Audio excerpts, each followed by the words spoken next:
Hi, welcome back to Probot Toy Cinema Film School, where I'm giving away all my tricks from over 20 years of recreating big-budget Hollywood special effects with nothing more than my toy collection and virtually no budget whatsoever.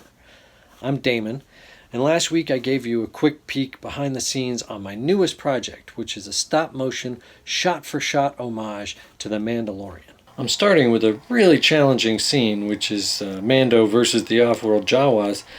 Not just to challenge myself, but partially because it's one of the only scenes I can attempt at this point with the figures that are currently available. The Razor Crest will come in the fall, and that'll open up a bunch of new opportunities to film. But at this point, I got to work with what I have. I'm so excited about this project that I've already got some t-shirts made up based on what I've done so far. I've got 5 shots in the can, and I think it's coming out pretty great so far.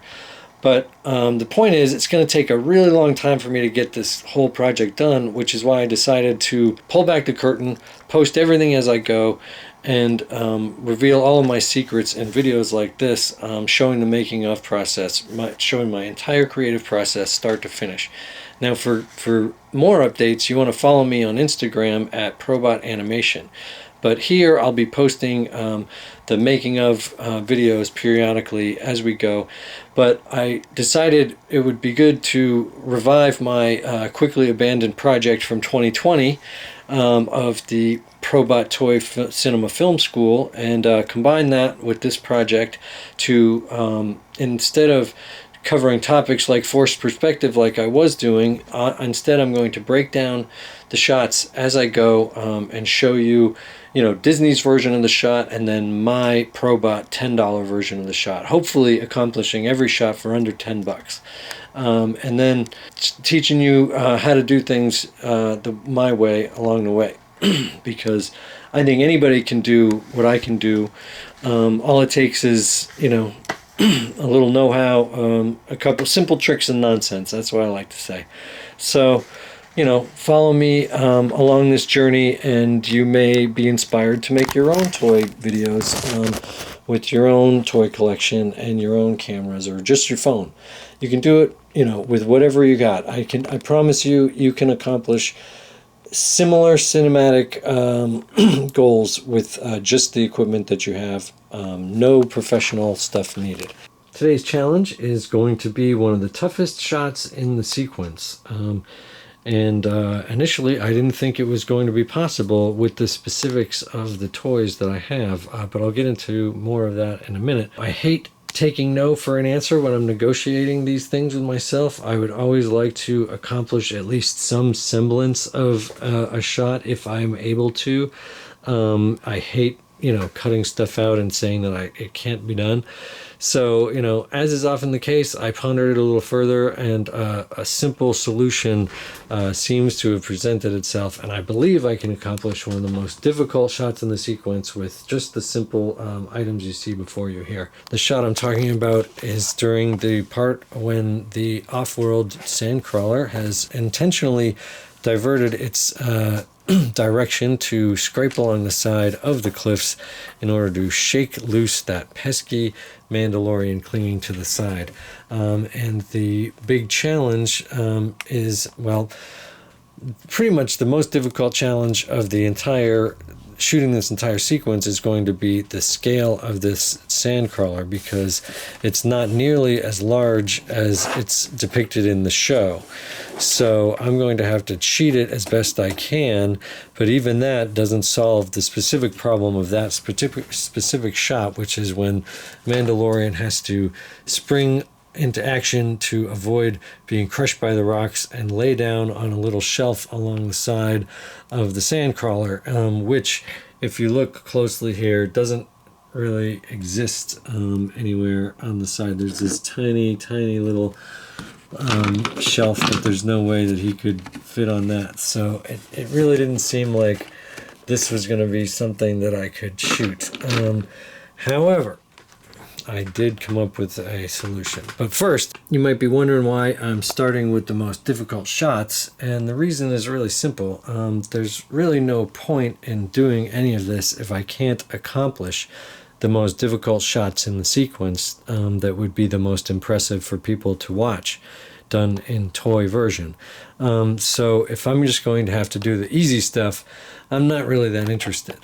So I've got to test my ideas and see if they're going to work. I've been percolating on this for a while now, and there's a lot of stuff I'd like to try, but if it's not going to look good in the end, then there's really no point in me shooting a bunch of the easier shots that build up to the more complex shots if I'm not able to give the audience the payoff of those best shots from the sequence, and have to skip along to something else that's easier to do. That's just not my style. So I need to basically set the bounds of what I'm going to be shooting and including in the sequence by shooting it from the most difficult to the easiest. And basically go that way and just sort of build as big as I'm able to build of that entire sequence. And then, decide when I'm done. I wonder if there's any of you who have already figured out how I'm going to cheat this, but I'm going to show you my very simple solution right now. This seems to be the area where the Mandalorian is laying in the Disney version of the shot here. So he's on a triangular shelf. It occurred to me that this, from such a close angle, this sandcrawler looks very similar no matter what angle you're looking at it at. So I just thought if I could find a similar sort of shelf, and voila, look, here we have a triangular kind of shelf on this, but it's not quite right because it's the wrong angle.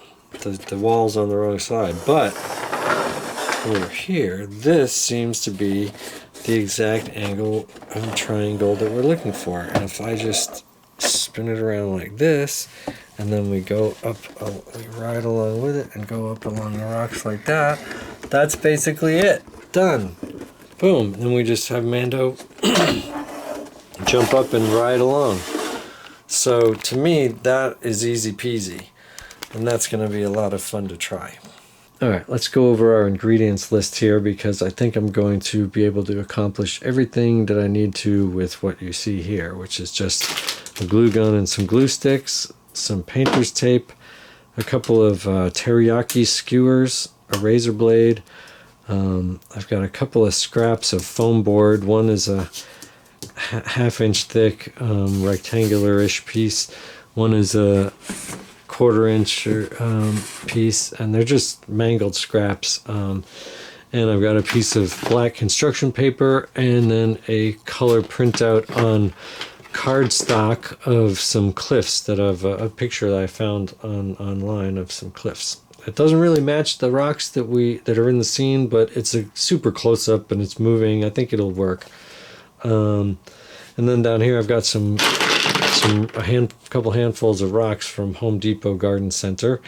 And then down here I've got a few little random pieces that I'm going to use to kit bash some more detail onto this sand crawler to make it a little bit more screen accurate. Anyway, we're just going to play around with some of this and see if it works. And including, if I can, some Lego Man legs, because I want to stick those in there just somewhere, just to see if anybody notices. And that's about it. Let's see if I need anything else by the end of this. First thing I need to do is take this here sand crawler and figure a way to rig it so that it is upright at a 90-degree angle, resting on its nose here. Basically, this nose is the only point that's going to be touching the table, and I've got to figure a way to have it upright like this, because the Mandalorian is going to be resting here on this shelf, and the camera is going to be basically here looking this way, and so this is what I got to do. And so my solution for that is a piece of foam board, and I think I can just take this rectangular-ish piece, find the most level. Okay, so that'll be the bottom, and then I just need to kind of cut an angle here so that I can glue this in here, right in the center between the threads, and it'll go in like that and hold it upright like that. You think it'll work? Let's try it.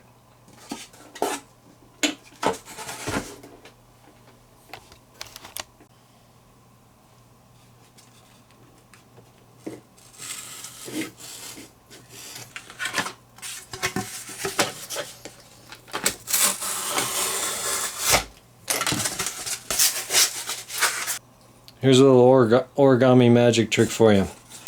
Now, I just made 2 slices along this foam board, not all the way through. One here, one here. So what's this gonna do? What's this weird shape? How's that gonna help? Well, check this out.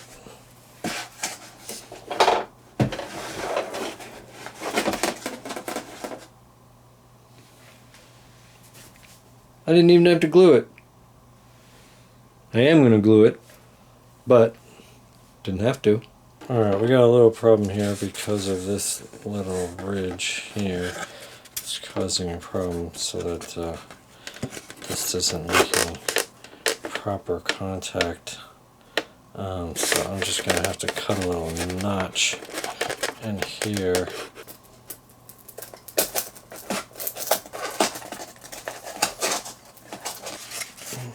Got a little notch in there now. Yeah, that's better.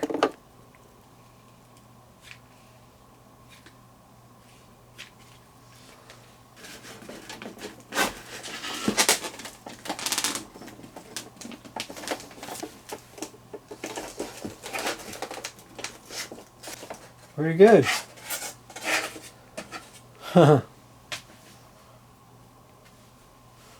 Pretty good.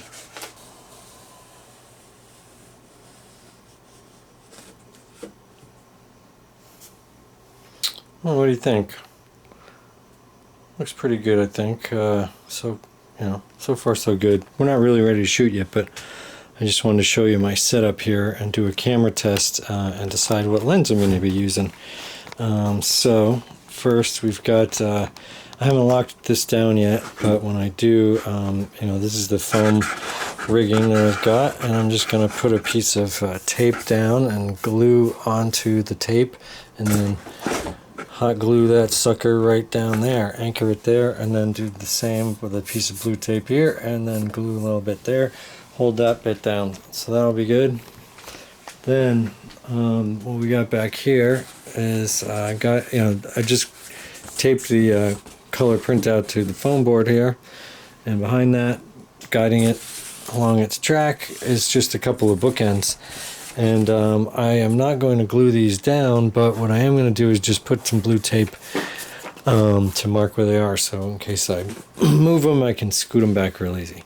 So I'm using a 10-year-old Nikon D700 and a smashed lens that has seen some damage, but anyway, we've got a fan blowing on it that is turned off at the moment, but I've got to turn it on pretty quick because this is the software takes a live feed from my old camera here, and this camera is not designed to be sending a live video feed out, so it really heats up the camera and it will overheat if I do not have this fan on when I'm going. So anyway, let's just do a camera test here and see what we're looking at.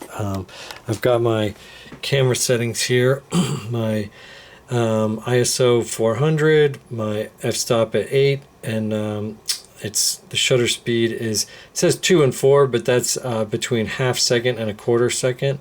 And so I'll do a little test shot here. Test shot, and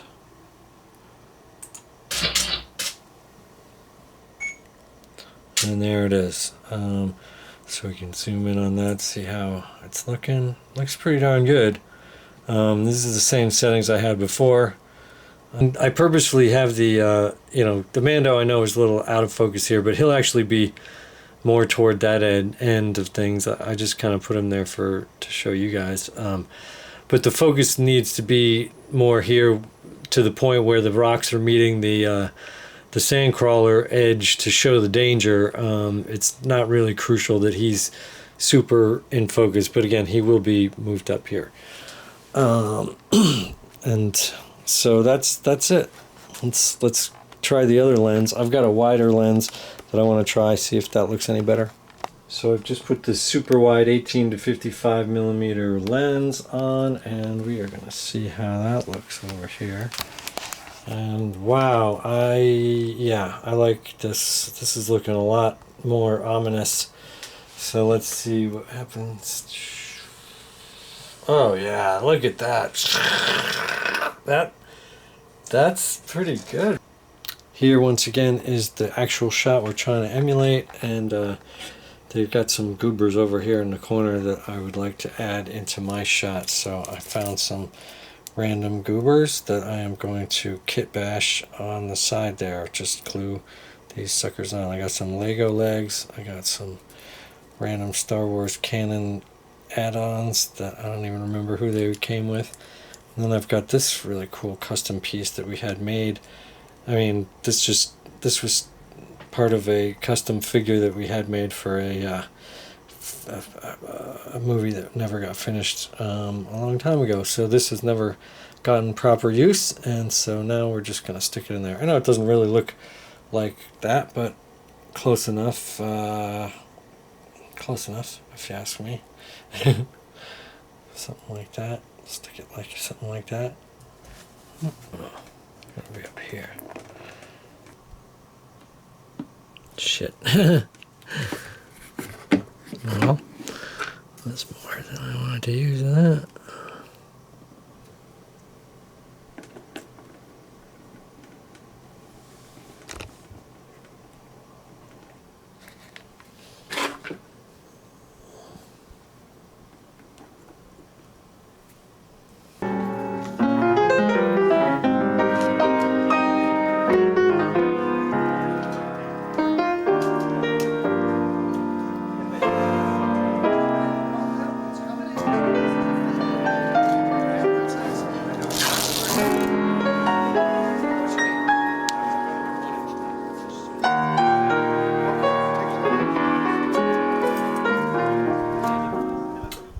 Almost ready to start here.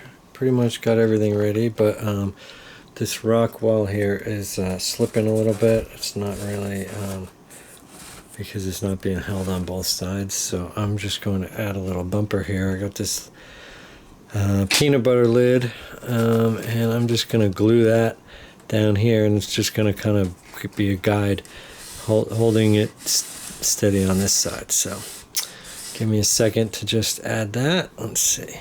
I gotta put the camera down.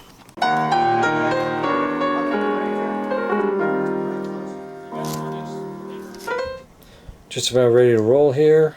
Mando is getting anxious. He's currently standing by on his shelf here. The peanut butter lid is securely glued now, so we've got a very smooth tracking rock wall. So that's good. That problem solved. So those are the two of the main elements that we're animating today, but the third complication is going to be these boulders that I want to have come down through the shot as he's going along. Now I'm only going to do 2 or 3 of these, but I'm going to have a lot more comped in that are going to be sort of exploding little bits of rock that'll be going in all directions, but those will be comped in, and unfortunately they're going to probably look comped in. So I want a few to look realistic to some degree. So shooting them in this environment under the same lighting conditions with the shadow of the boulder against the rock wall there, but then shoot a plate so that I can eliminate the rod and eliminate the shadow of the rod, and then have some really nice boulders flying through to make things even more dangerous for the Mandalorian. So that'll be the thing that sort of slows us down, is to remember to do that every time.